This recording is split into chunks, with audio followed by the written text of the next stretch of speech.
What's up mga ka-recap? Kung gusto nyo ang mga ganitong content about time travel and sci-fi, huwag kalimutang mag-subscribe at i-like ang video na ito upang magganahan ako sa pag-upload ng mga bagong videos at sabay-sabay tayo mag-enjoy. Halika, simulan na natin! Nagsisimula ang pelikula sa isang opisina sa Japan kung saan sinisigawan ng manager ang lahat dahil hindi raw sila mahusay sa kanilang trabaho. Ngunit nang magkamali ang isang magandang babae na si Aiko, pinatawad niya ito at humingi pa ng paumanhin sa pagiging bastos.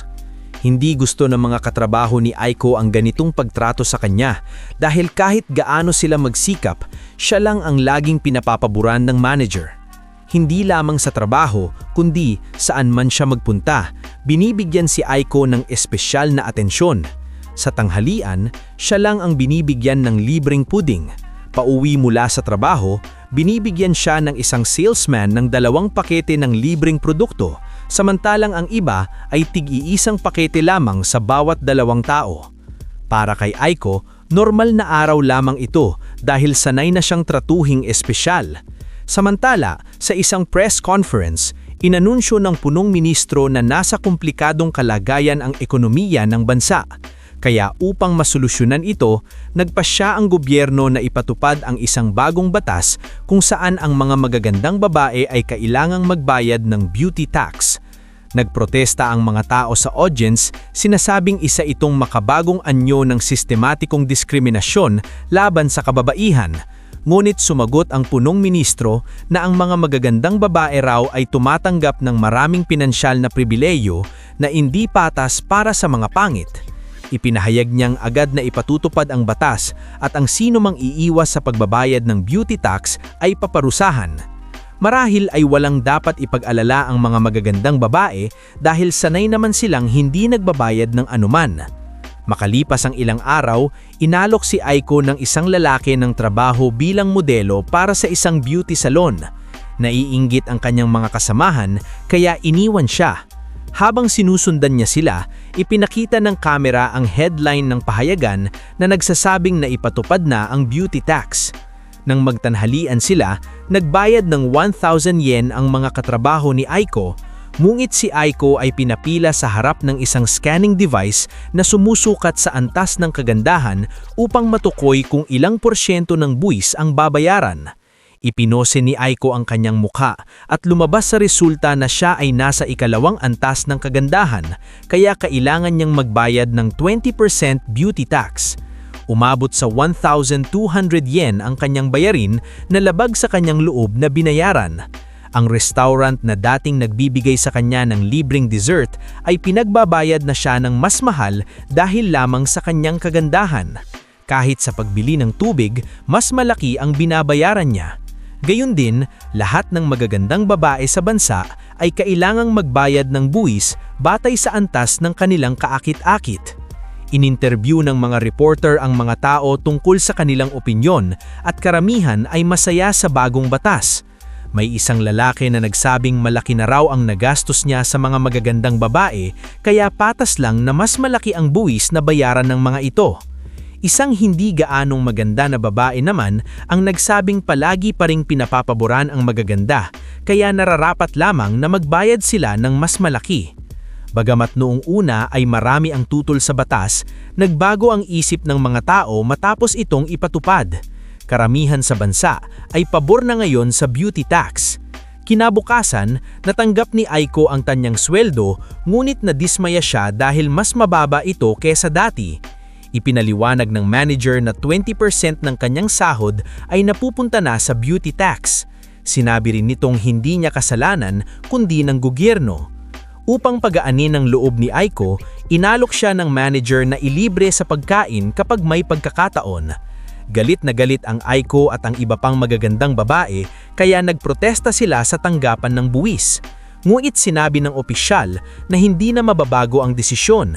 Sinagot ni Aiko na ito ang pinakamasaul na uri ng diskriminasyon, ngunit sinabi ng opisyal na matagal na raw silang may pretty privilege. Unti-unti niyang naunawaan na totoo ito. Naalala niya ang kanyang kabataan, kapag may nasisira siyang bagay, pinapatawad siya agad, samantala pinagagalitan ang iba. Sa kolehiyo, hindi siya pinagbabayaran ng pagkain ng kanyang mga kaibigan. Sa trabaho, palaging pinapalampas ng boss ang kanyang mga kasalanan. Napagtanto niyang matagal na siyang nakikinabang sa kanyang kagandahan. Dahil dito, unti-unti niyang tinanggap ang 20% buwis. Kalaunan, ang mga babaeng mas mataas ang binabayarang buwis ay itinuturing na mas elite sa lipunan. Lumahok pa si Aiko sa isang reality TV show at ipinahayag ang kanyang kasiyahan sa pagiging kabilang ng nagbabayad ng 20% tax. Mas lalo siyang naging sikat at hinahangaan.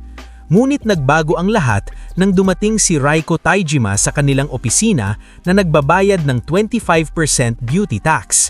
Nagsimulang sumunod ang lahat kay Raiko at nagselos si Aiko. Nangako siyang hihigitan ito. Nag-ehersisyo siya araw at gabi at sumailam sa mamahaling beauty treatments. Sa huli, umabot sa 30% ang kanyang beauty tax, ngunit halos umubos ang kanyang pera. Lalo siyang nagulat nang malaman niyang nagpa-plastic surgery si Raiko Taijima upang maging mas pangit dahil iniwan siya ng kanyang nobyo sa sobrang gastos. Sa bandang huli, natanggal siya sa trabaho dahil mas mahal ang buwis ng kumpanya sa magagandang empleyado. Maraming tao ang nagsimulang gawing mas pangit ang kanilang sarili upang makaiwas sa buwis.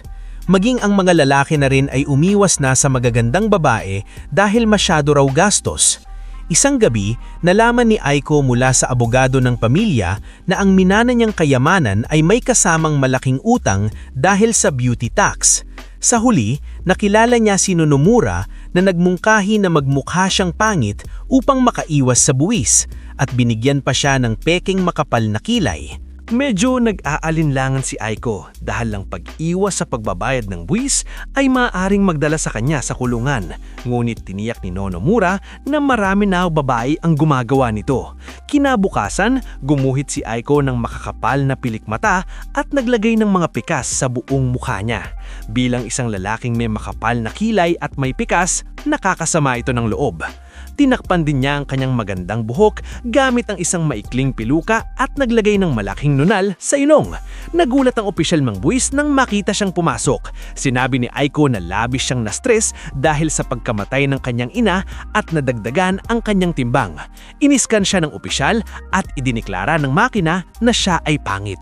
Sa wakas, tinanggal si Aiko sa listahan ng mga magagandang babae na nangangahulugang hindi na niya kailangang magbayad ng buwis sa mana. Sa pag-aakalang nalutas na ang lahat ng kanyang problema, dali-dali siyang lumabas at tinawagan si Nonomura.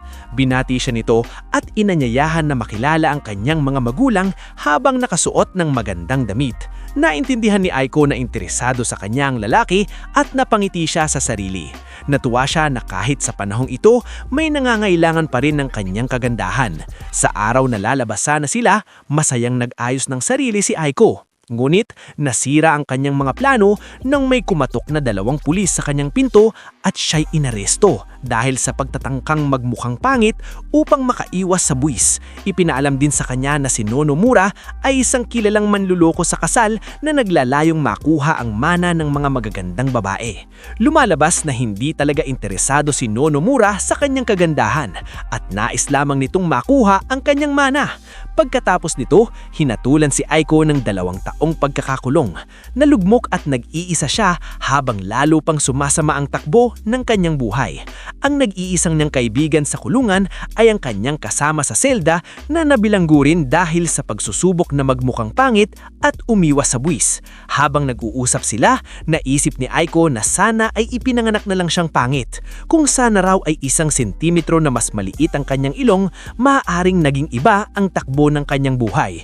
Ngunit pinayuhan siya ng kanyang kasama na huwag talikuran ang realidad.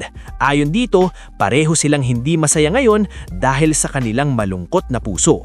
Masyado raw silang nakatuon sa pagiging maganda kaya nakalimutan nilang pasayahin ang kanilang mga puso. Nabigyang inspirasyon si Aiko sa mga salitang ito. Nangako siyang pagagandahin ng kanyang kalooban pagkalaya niya. Makalipas ang 2 taon, pinalaya na rin sa wakas si Aiko. Buong puso siyang nagsisikap nagsisikap na baguhin ang sarili. Nakita niya ang isang batang umiiyak dahil gusto ng sorbetes at inalok niya itong bilhan. Ngunit ibinalik ng tindero ang sukli niya, sinasabing hindi siya sapat na maganda para sa beauty tax. Dagdag pa rito, tinawag siyang pangit ng ilang bata sa likuran niya. Nang marinig ito, nawala sa isip ni Aiko ang pagpapaganda ng kanyang puso.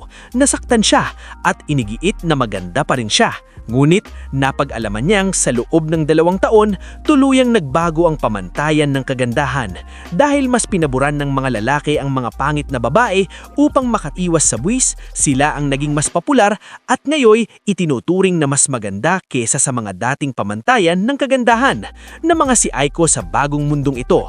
Ibinigay niya ang sorbetes sa bata, ngulit tumanggi itong tanggapin iyon dahil sa pangit-ngay daw ito.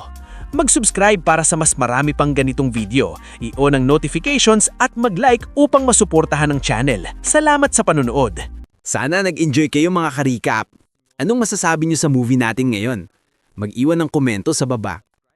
At huwag kalimutang mag-subscribe sa ating channel para sa mga new updates at uploads. Kita-kits sa susunod na kwento. Salamat at mag-iingat tayong lahat!